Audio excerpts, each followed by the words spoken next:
All right. Hi, I'm Dog. Hi, Schauwn. I just want to give a quick tour of the Nashville Isotopes as I see them. And maybe you can, I don't know, maybe it'll help in some way. By the way, I'm all about competition in the division. Feel free to come to me with questions or sanity checks on stuff. I do want to win the division. I do want to dominate. I'm a fierce competitor, but I fucking hate the East Northeast, and I want to destroy the ENE year after year. I'd really like to see our division come up to prominence. So I'm all for a strong division, and plus division races are a lot of fun. Kind of brings out the best in all of us. And you can see it. Charleston just bargained for Louisville's great second baseman John Barber. They're doing it because they want to either win the division or get to the wild card. So, you know, a little competition really gets the interest, the element of fun up. All right, with that said, here's my view of Nashville and my scout Howard's view of Nashville. Alrighty, let's start with your rotation. V-Mart is a stud. Don't ever trade him. If you do, demand the world for him. A couple of great starting pitcher prospects, plus a great hitting prospect, plus a high first round draft. If you ever trade him, demand the world, because he's a franchise. Very, very few starting pitchers have this kind of profile in the league. If you come up here to Utopia Baseball League, list all UBL players, position, starter, pitch ratings. Let's just sort by stuff to start with. You can see V-Mart has the best stuff in the league as a starter. He's like Juan Valentin, but with 3 pitches instead of 2. He's not going to have the control that Valentin has, but V-Mart is very, very good. He's already 4-star, and when his control comes up and his movement comes up, he will easily be 5-star. He's on a par with Howard Alexander, Juan Garcia, John Anderson, my own Francisco Guerrero, Graham Monk Edwards, who is a rookie, Joseph Skull Hoover, and Eric Scoops Horton. These are some of the preeminent pitchers in the UBL. Hang on to V-Mart, whatever you do. V-Mart is durable. That makes him worth more than his weight in gold. That means as he takes injuries, he has farther he can fall. You know, when you start taking injuries, you go from durable to normal to fragile to wrecked. Well, he's got a long way he can fall before he loses value for you. He's great at holding runners. He's a left-handed pitcher. He's got high stamina, decent defense, and when he's at the plate, he can move runners over. He extremely high pitch velocity, some of the highest in the UBL. If we go back to that list, velocity. Look at this. He has the highest pitch velocity in the UBL among starting pitchers. Mark Carpenter is a great one. Greg Mooney, average, so-so. Mooney has seen better days, but he's not bad. Okay, back to V-Mart. I don't want to make this video completely about V-Mart, but hold on to him, dude. Do not let this guy go. Yes, I would love to have him. I would kill for him, but I'd rather have a strong, big, easy, and rather see you compete. Rather see us in constant competition with each other. The rest of your rotation. Let's go look at your pitching. Hi.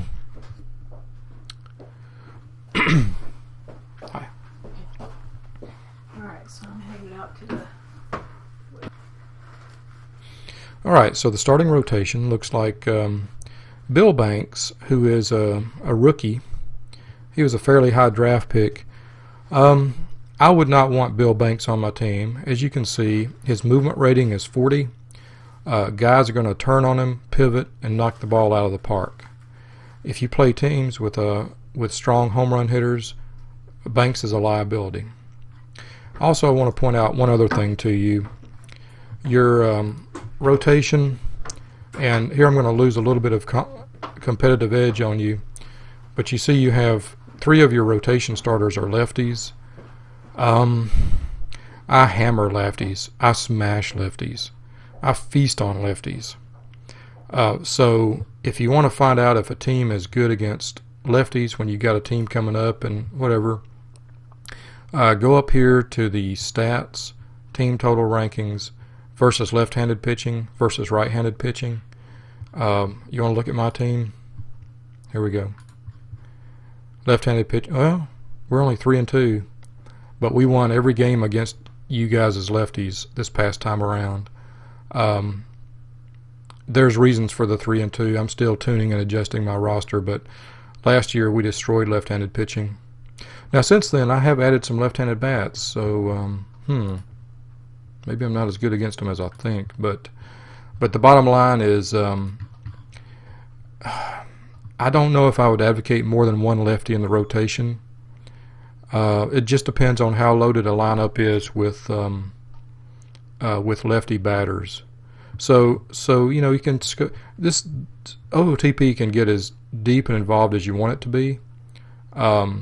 But if a team is hammering your lefties, you know, like go up to say Banks, go up to Banks, go up to pitching stats, go up to pitching splits, pitching versus team, Richmond. Let's go back over here to view basic pitching stats. You see against Richmond, he had 1 start. He got hammered. He gave up 2 home runs. You might want to look at Richmond and see what kind of batting lineup they have. Probably a bunch of righties. Chesapeake hammered him even more. He only lasted 3.1 innings against Chesapeake. Key West, we knocked him out after 1.1 innings with a home run and 5 earned. I think Jerry Armstrong hit a grand slam off of him. I may be thinking about the wrong game. He did well against Madison. He had a strong start against Madison, a quality start. Raleigh, he's pitched, okay, not horrible. Louisville, he pitched great against Louisville. So consider that. You've got a rotation loaded with lefties. A lot of teams hammer lefties. I'm sure that's a conscious decision on your part, but just be aware of it. I got to pause right here. Hold on. Okay, and I'm back. I had to bring my dog in. All right, let's go back and look at the rotation again.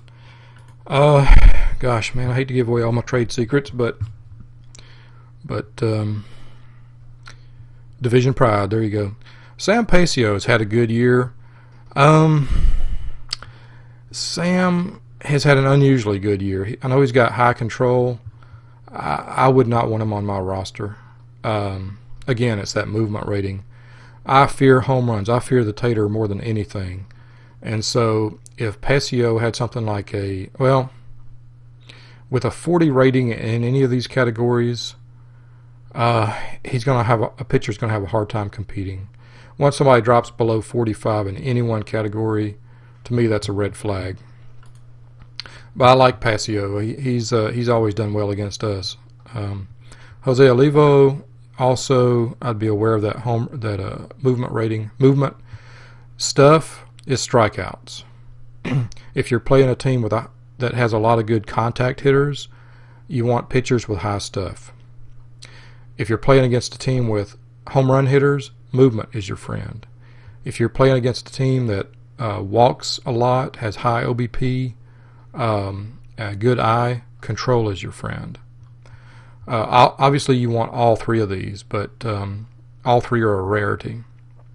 I'll sort quickly by OVR. I want to move on here, but as you can see, my scout Howard likes these guys. Canales, I had a chance to get Canales a few years ago. I like him a lot. This is my kind of a profile of pitcher right here. Good stuff, great movement, so control. I can live with that. And anyway, I don't want to show you my staff. I'm giving away too much, but a lot of my pitchers look similar to this, and I really value pitchers who have a pitching profile like this, because I've accumulated and put in place a great defense behind my pitchers, and as long as I can keep the ball in the ballpark, I feel like I got a good chance. I really like David Hancock a lot. Carlos Garza, I don't know about Garza. He's got good stuff, but he's mediocre otherwise. Gustavo Cervantes, I like this guy. Even though his stuff is kind of low, I like his movement rating. What else? Yeah, these three guys, Banks, Olivo, and Pasio, if I were you, I would think about moving those guys unless you can tolerate home runs. If you got sluggers and a good offensive team and you can match teams home run for home run, you can live with that. Overall, your pitching staff is not bad. It's not bad. I wouldn't be in full panic mode. If I were you, I'd be looking, in your shoes, I would be looking for a couple of fourth and fifth starters with a profile more like Canales. And in fact, Canales should be one of your starters. I don't know why he isn't. He should be a starter. He's only going to make it to about the sixth inning most of the time with that stamina rating, but he'll give you 6 solid innings. Even though OTP, UBL is a little bit different. If a pitcher has a 30-plus rated third pitch, he'll be fine in the UBL. So sometimes, even if he doesn't have a third pitch, look at Juan Valentin at Winnipeg. If he doesn't even have a third pitch, sometimes if he's got great, if he's like 70s over here, he'll be fine as a starter. So a 30-plus third pitch is all you need for a starter. This guy needs to be starting. You're wasting him in the rotation. And I say that, and he kills me. Okay, so let's go over here and look at we probably ought to look at your roster, your batters right quick. Let's go look at batters. By the way, you can pause the video, and here's my scouts. Look at all your guys' stuff. All right, you can just pause it and study this and compare it to your scout. This is confidential data. Each of our scouts is excellent in all scouting ratings, but they're all different, and they have a slightly different view of things, so our scouts don't necessarily agree with each other. So what you're seeing here is my scouts' data. On your roster, I really like Alfredo Soto, Mike Barlow, and Todd Glass. I like these 3 guys a lot. They all bring contact and gap power, and Soto and Glass bring some decent home run power. Soto especially. Soto is probably one of the keys to your team. Don't move him. He's durable. He's got a good history. He kind of had a down year in 2016, but hang on to him. Be patient with him. He's a keeper.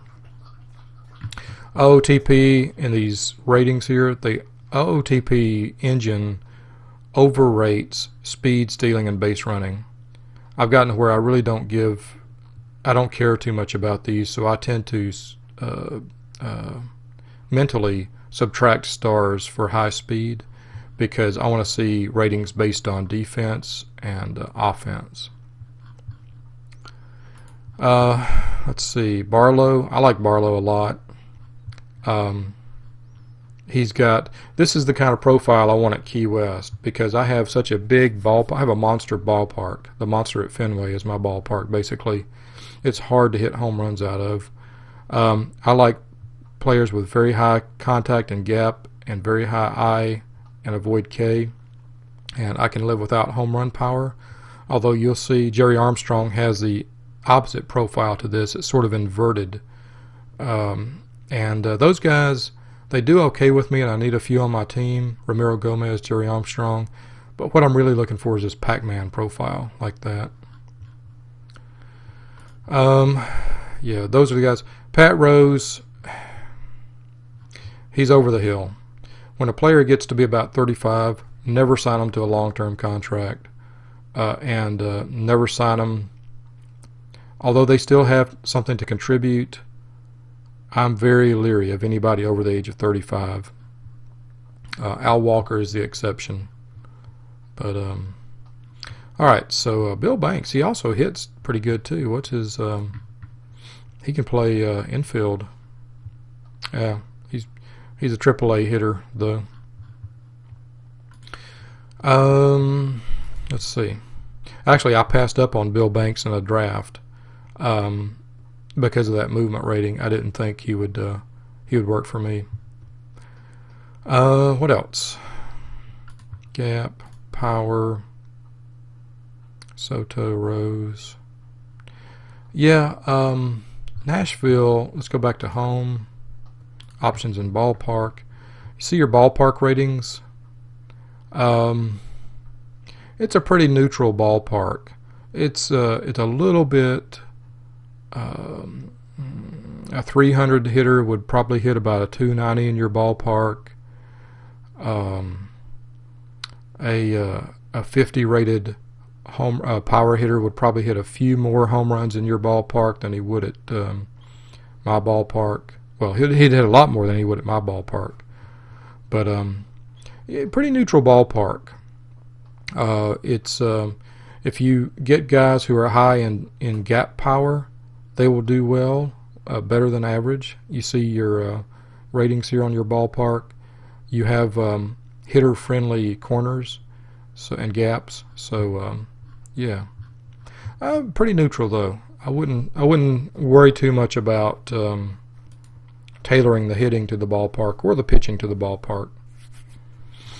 By comparison, look at QS. You should go around the league and look at all the ballparks. By comparison, here's your ballpark.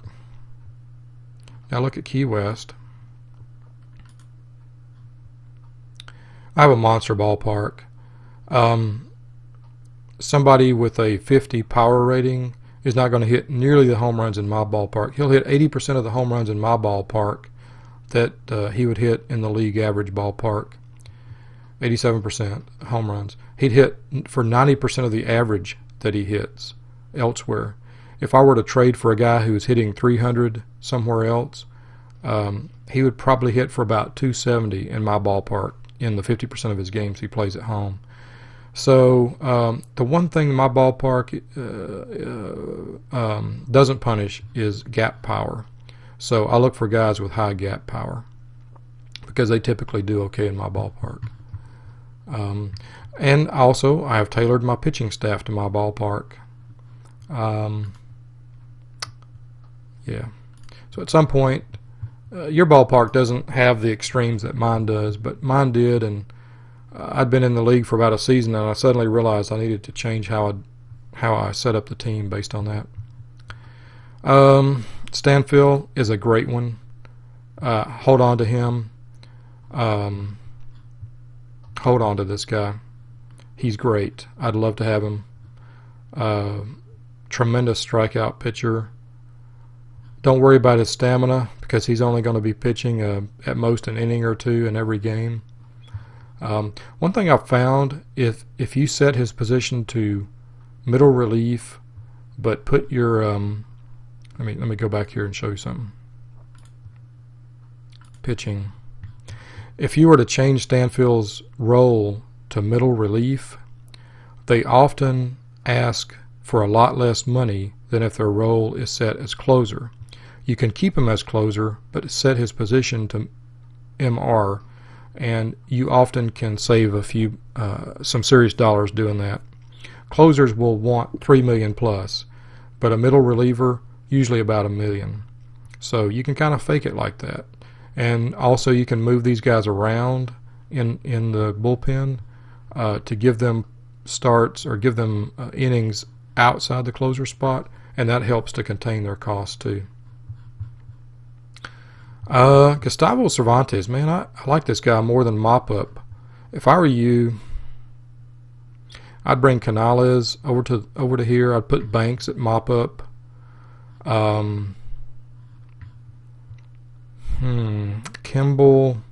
Kimball's fallen off the cliff. Move him. Get rid of him however you have to. You might have to pair him up with somebody good, but his contract is stupid. It was signed in the 2017 offseason, I'm guessing. I don't know when it was signed. Let's look at history. October 17th, yes, signed. I guess that's when, before you came on board, and the AI probably did it. That's terrible. That's a terrible contract. You can see OSA 50, 60, 75 rating. Howard, see, he's 45, 55, 70. Howard says he's fallen off even more than OSA says. And look at this. Look at his speed. By the time a pitcher falls below 87 miles an hour, he's done. Get rid of him. Get rid of anybody who's under 89 miles an hour. So would that be anybody else on your staff? Pitching. Pitching ratings. Velocity. Chad Weeks. Yeah, I think you're already trying to move Chad Weeks. Probably nobody wants him because of his very mediocre. He'd be a very mediocre arm in the rotation, a fifth, a number 5 at best. Yeah. Oh, and with that contract, number 5s are much cheaper than that. You'll be lucky to move him. He signed through 2000. Is he a team option? A vesting option. I would pull him out. I would bench him so he could not vest. Oh no. 40 innings pitched. Is he already there? He's pitched 5. I'd watch his innings very carefully. Okay, yeah, I think you are. Don't let him vest so that he'll become a free agent after this year if you can't trade him. And I don't think you'll be able to. Nobody's going to want him. Let's go back to salary, front office, salaries. Oh, Navarro, man, I don't know what to tell you. I love the 2 Arturos, but my rule of thumb, if I'm going to pay a guy $10 million or more, he's got to be a superstar, and I can only afford one on my team. Now, you have a much higher a budget than I do. Let's see, how long is our recording? 22 minutes. Yeah, your payroll is, yeah, you don't want that kind of payroll, even though your budget is very good. You have the second highest budget in the game. A fact that the original owner of the team, Zach Mills, he attempted to drive out the teams with the lowest budgets by signing people to ridiculous contracts. Anyway, it's he's not with the league anymore, and a bunch of us really hated what he was doing with that. You know, we tried to get along, whatever, but you see Key West, 108. Us in Portland are some of the lowest contracts in the game, and we have to really tightly manage our payroll. You can see I have a $76 million payroll. Even if you have a great big budget, though, it's in your best interest to constantly manage payroll, as I'm sure you know.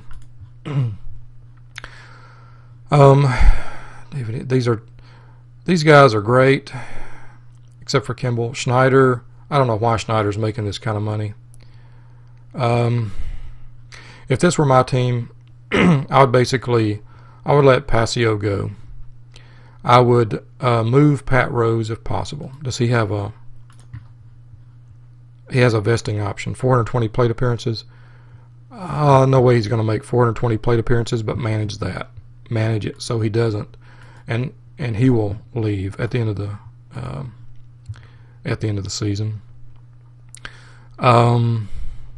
Schneider, he's okay. He's a decent catcher. He's a UBL quality catcher. 250, 379, man, I'd take that all day. But probably, I'm guessing, yeah, he's a decent catcher. He's not worth $10 million.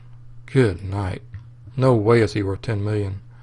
And unfortunately, next year's a player option at 13. You're probably going to have to live with this contract. He's good enough that you don't want to move him, but he's 35.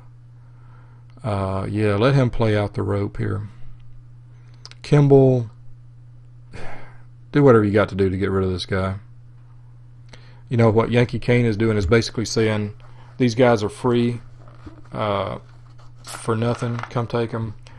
I would be moving Kimball any way I could. Alfredo Soto you're stuck with, but he's good. David Hancock is approaching ARB. Man, this guy should be starting. He's another guy. He should be in your rotation. Move him immediately to your rotation. He's really good. He'll kill us. Look at this. He's excellent. And he's being paid for starter money, so move him back to your rotation. I forgot about that earlier. His curveball is good enough to be a starter. You can see he's been a starter all his career. He should be a starter. I love this guy. If you ever want to move him, well, I can't afford his salary, so forget it. But if I could, I'd want to have him. He's entering his final season. He's not going to want less money, probably. It's very rare that a guy will accept less money. What does his ARB is 14.4. I would not offer him a penny over that ARB because he's already overpaid. But he should be a starter. Arturo Navarro, he's overpaid, way overpaid. If BC still had an active GM, I would be looking to move him to BC or maybe Salt Lake City. But you can see he's getting old at 32. You know what I would do? Although Navarro's hitting great for you this year, well, in very limited appearances, last year is probably 2016. He's played out. I would let him go. He's in his last contract year. I would let this guy go and reload it in the outfield from the farm. He's just too expensive for that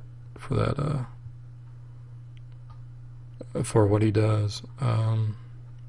Madison might be interested in him because Madison really likes the home runs, the taters. The rest of these guys entering their ARB years, try to avoid this if at all possible. Try to catch them the year before ARB. Like this guy, Schauwn Park. I don't know. I have no idea who that is, but if he's decent, oh, he's already contracted. Never mind with that. Fernando Rivera.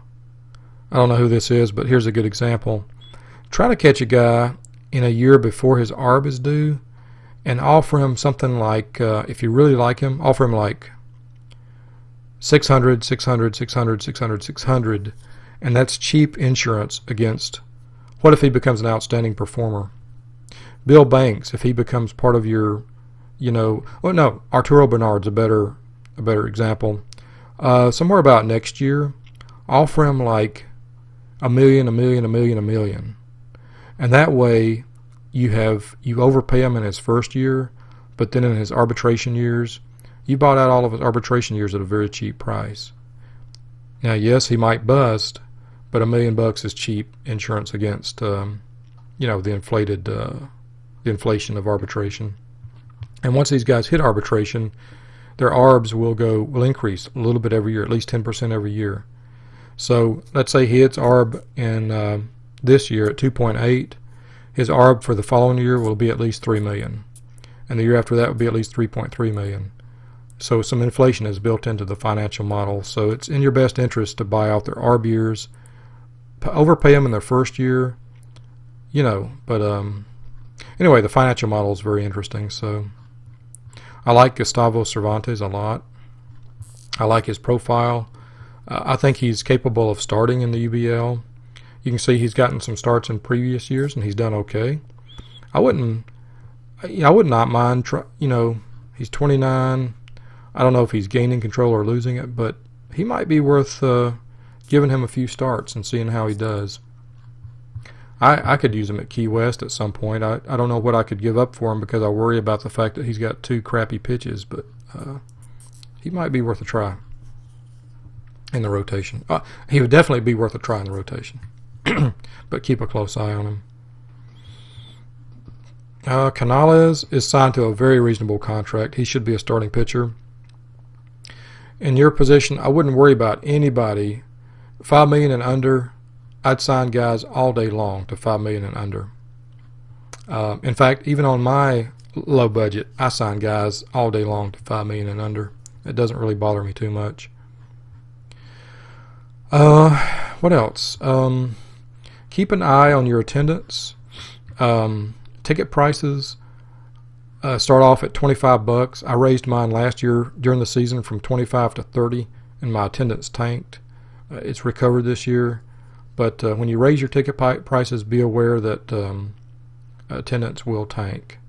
Try to keep your do what you can to keep your attendance up by signing popular players. Extremely popular players are best.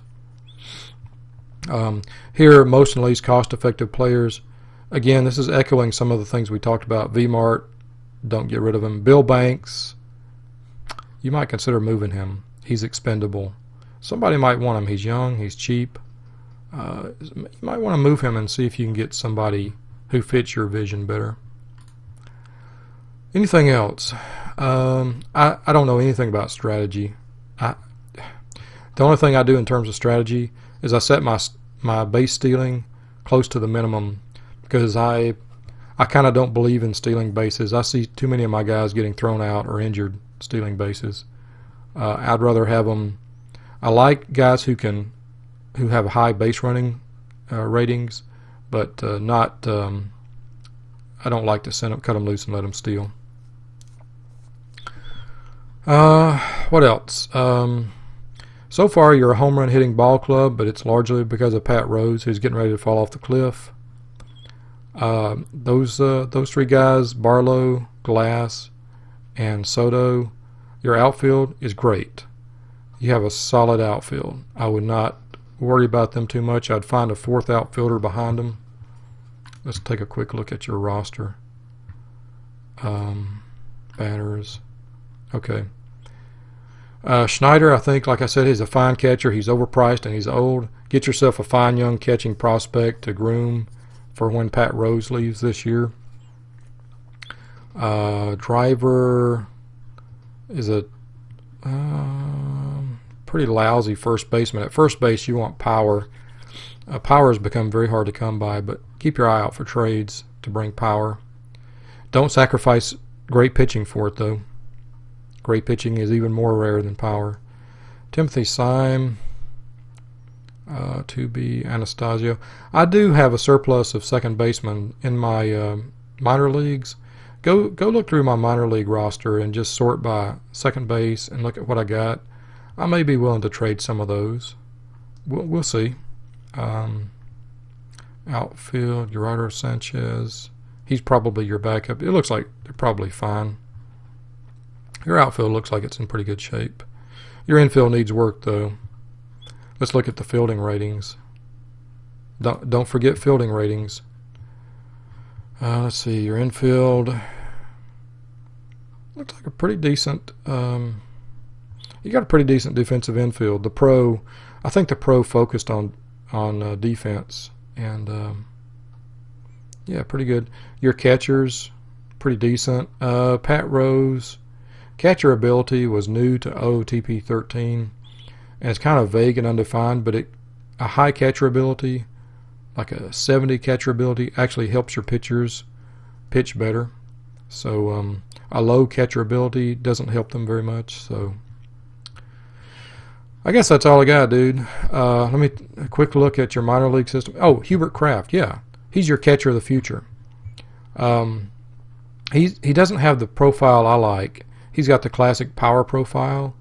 I would rather have the Pac-Man profile that's inverted with high contact and high avoid K and low home run power, but he has value. He has great catchability.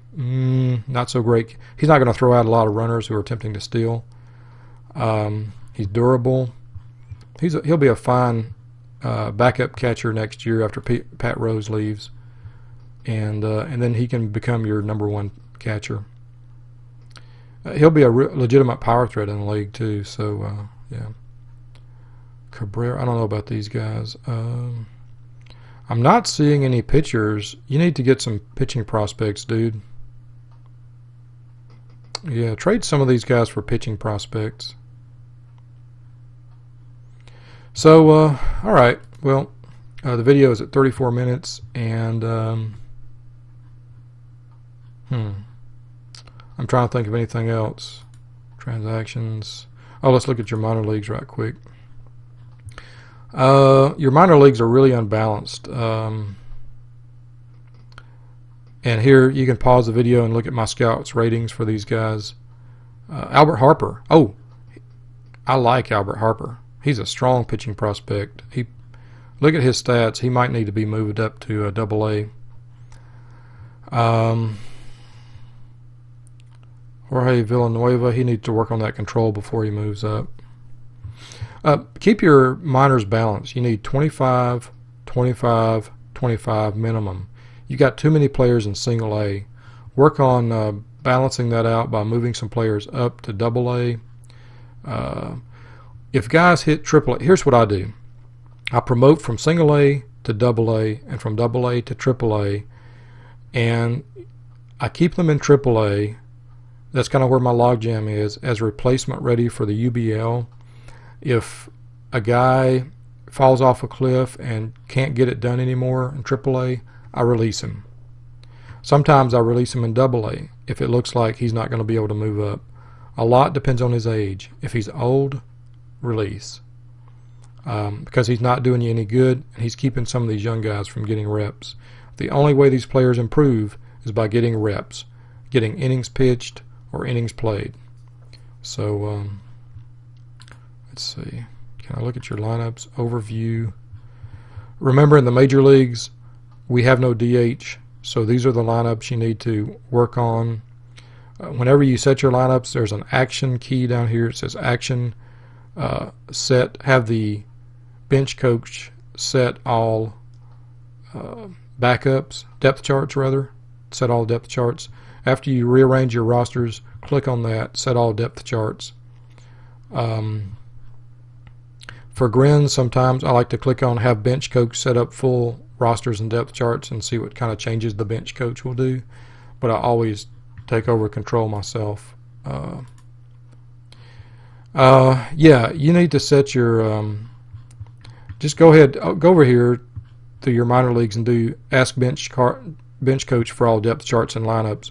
Our minor leagues are all DH, so this is the side you need in the minor leagues. Yeah, Austin, Oak Ridge, and Montgomery. Make the moves you want to make in the minors. Promote, release the guys you need to release, and then ask bench coach for each team. Ask bench coach for depth chart and whatever. And let's see, manager options. Here's how I have my manager options set. I am in control of everything, and you should be too.